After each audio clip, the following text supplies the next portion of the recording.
देश अपनी आजादी का अमृत महोत्सव मनाए पूरी भव्यता के साथ, और भव्यता के साथ मनाने के दौरान मुख्य महोत्सव में प्रधानमंत्री जी ने देशवासियों के सामने एक संकल्प दिया, पंचप्रण का वह संकल्प।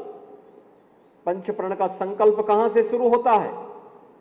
उन्होंने कहा, सबसे पहली बात, हर भारत के नागरिक के मन में एक भाव आना चाहिए। जब हम भारत की बात करते हैं तो भारत कोई जाति मत मजहब नहीं,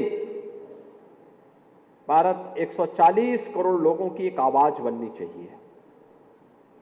ये 140 करोड़ लोगों के मन में एक भाव आना चाहिए। वह भाव आना चाहिए, हमारा देश जब अपनी आजादी का शताब्दी महोत्सव मना रहा होगा, अभी हमने 75 वर्ष अपनी आजादी के मनाए हैं, लेकिन जब ये देश 25 वर्ष के बाद अपना 100 वर्ष पूरा करेगा आजादी का, तब हमारे मन में एक भाव आना चाहिए कि हमें एक विकसित भारत का निर्माण करना है। क्या करना है? एक विकसित भारत का निर्माण। विकसित भारत के निर्माण के लिए क्या चाहिए? सबसे पहले जो गुलामी के अंश हैं उनसे मुक्ति प्राप्त करनी पड़ेगी, भारतीयता पर गौरव की अनुभूति करनी पड़ेगी। आप याद करिए, देश की आजादी की लड़ाई में तब तक ये लड़ाई मजबूत नहीं हो पाई जब राष्ट्रपिता महात्मा गांधी ने इस लड़ाई में स्वदेशी का मंत्र फूंका, तो लड़ाई तेजी के साथ आगे बढ़ गई। गांव गांव, शहर शहर, युवा हो या नौजवान, अधेड़ हो या बुजुर्ग, महिला हो या पुरुष, सभी लोग आजादी की लड़ाई में राष्ट्रपिता महात्मा गांधी की अगुवाई में आगे बढ़ चले। गुलामी के अंशों को समाप्त करना, और तीसरा, एक तरफ गुलामी के अंशों को समाप्त करना है तो दूसरी ओर अपनी विरासत पर गौरव की अनुभूति भी करना। विरासत पर, अपने पूर्वजों की परंपरा पर हमें गौरव की अनुभूति होनी चाहिए। हम भारत के नागरिक हैं। दुर्लभम भारतीय जन्म मानुषम तत्र दुर्लभम।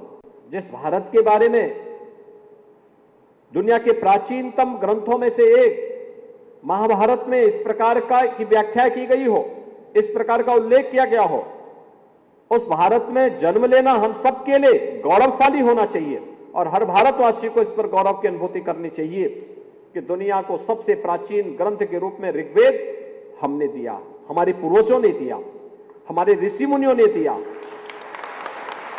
दुनिया के अंदर विकास की अवधारणा क्या होनी चाहिए, यह भारत ने दिया। इस पर हमें गौरव की अनुभूति करनी चाहिए। हमें अपने तीर्थों पर गौरव की अनुभूति करनी चाहिए। ये तीर्थ वास्तव में, जिन्हें हम धर्मस्थल कहते हैं, ये केवल धर्मस्थल नहीं है। सामान्य भौतिक चक्षु से अगर हम देखेंगे तो हमारे लिए वो एक धार्मिक स्थल हो सकता है, लेकिन अगर आप विराट दृष्टिकोण से उसको देखने का प्रयास करेंगे, ज्ञान चक्षु खोल करके अगर आप उसको देखने का अवलोकन करेंगे, तो आपको लगेगा कि केवल ये मंदिर नहीं है, ये धाम नहीं है, बल्कि यह तो भारत की एकात्मता का आधार भी है। पूरा भारत इन मंदिरों में आता है, यहां से प्रेरणा प्राप्त करता है, यहां से प्रकाश प्राप्त करता है, एक नई दिशा प्राप्त करता है। कौन ऐसा भारतीय होगा जो बद्रीनाथ और केदारनाथ का दर्शन नहीं करना चाहता होगा? कौन ऐसा भारतीय होगा जो जीवन में एक बार गंगा स्नान करने की इच्छा न रखता होगा? कौन ऐसा भारतीय होगा जो काशी में काशी विश्वनाथ धाम का दर्शन करने की अभिलाषा न रखता हो? कौन ऐसा भारतीय होगा, अगर वह राजनीतिक संकीर्णता के किसी दायरे में कैद होकर के नहीं है, तो जिसको अयोध्या में भगवान राम की परंपरा पर गौरव की अनुभूति न होती हो, जिसको भगवान श्री कृष्ण की परंपरा पर गौरव की अनुभूति न होती हो। और मुझे लगता है हर भारतीय को करना चाहिए। कौन ऐसा भारतीय होगा जो देश के आजादी के नायकों के प्रति सम्मान का भाव न रखता हो, राष्ट्रपिता महात्मा गांधी हो, नेताजी सुभाष चंद्र बोस हो, सरदार वल्लभ भाई पटेल हो, सरदार भगत सिंह हो, अस्फाउल्लाह खां हो, पंडित राम प्रसाद बिस्मिल हो, ठाकुर रोशन सिंह हो, कौन नहीं इन पर गौरव की अनुभूति करता है? हर भारतीय करता है। ये विरासत का सम्मान। लेकिन चौथा है नागरिकों के साथ समान व्यवहार। हर नागरिक के साथ एक समान व्यवहार भी होना चाहिए, भेदभाव नहीं होना चाहिए। जाति के नाम पर, मत और मजहब के नाम पर, क्षेत्र और भाषा के आधार पर, अमीर और गरीब के नाम पर, जाति और लिंग के आधार पर कोई भेदभाव किसी के साथ न हो। और पांचवा है नागरिक कर्तव्य। हर नागरिक का अपना एक कर्तव्य होना चाहिए। क्या कर्तव्य होना चाहिए? मैं जीऊंगा तो मातृभूमि के लिए जीऊंगा, कुछ कार्य करूंगा तो मातृभूमि को ध्यान में रखकर के कार्य करूंगा, देश के हित को ध्यान में रखकर करूंगा। और जिस दिन 140 करोड़ लोगों के मन में एक भाव आ जाएगा